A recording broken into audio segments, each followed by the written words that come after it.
Welcome back to another technical deep dive here in the debug zone.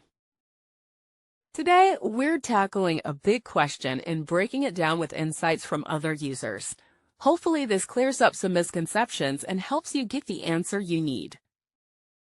So buckle up, stay a little curious, and let's jump right in.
And that's a wrap.